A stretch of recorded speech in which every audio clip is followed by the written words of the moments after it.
It's funny how bands come together. I was the last member to join the band, and I remember them coming over to my house to kind of meet me.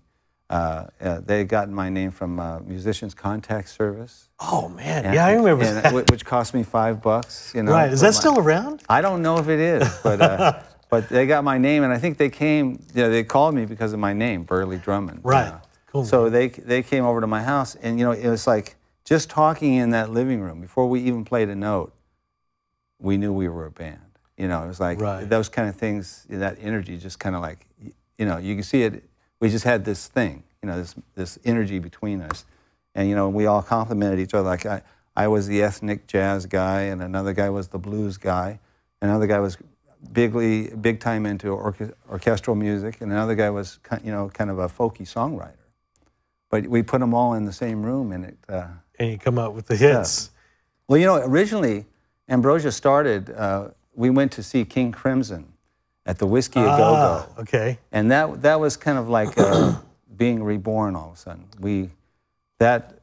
From that point on, we kind of wanted to do progressive music in a lot of our stuff. Our first two albums were totally progressive, and we were a prog band. And then all of a sudden, but we always thought we were the kind of the Beatles, where we could do it. Of course, you're not the Beatles, but you can only. Well, we all strive to be the Beatles. So we tried to do. We tried to do every kind of music, whatever the song was. We tried to make it the best we could. So along comes this, How Much I Feel, which wasn't prog, but not at all. No. I mean, if anything, it just defines this laid back sort of, MOR radio hit. Yeah.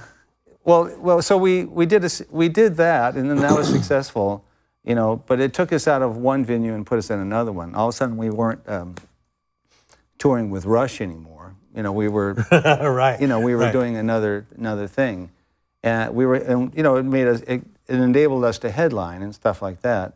And then we had a couple more hits like that, like Biggest Part of Me and You're the Only Woman. Right. And then all of a sudden we became part of what's called the West Coast sound.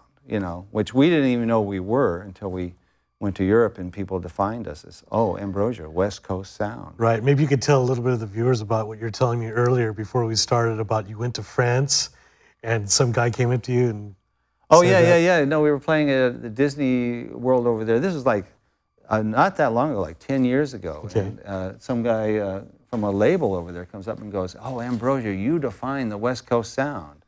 And I was going, "What's that?" And he goes, "Well, it's you." They go, "You and Pages and Toto was considered West Coast sound." So I guess there is a West Coast sound. Oh, absolutely. Not only a sound, but a feel. I mean, when we were playing just now, just like I feel you. And growing up, a Californian, yeah, it makes a whole lot of sense to me.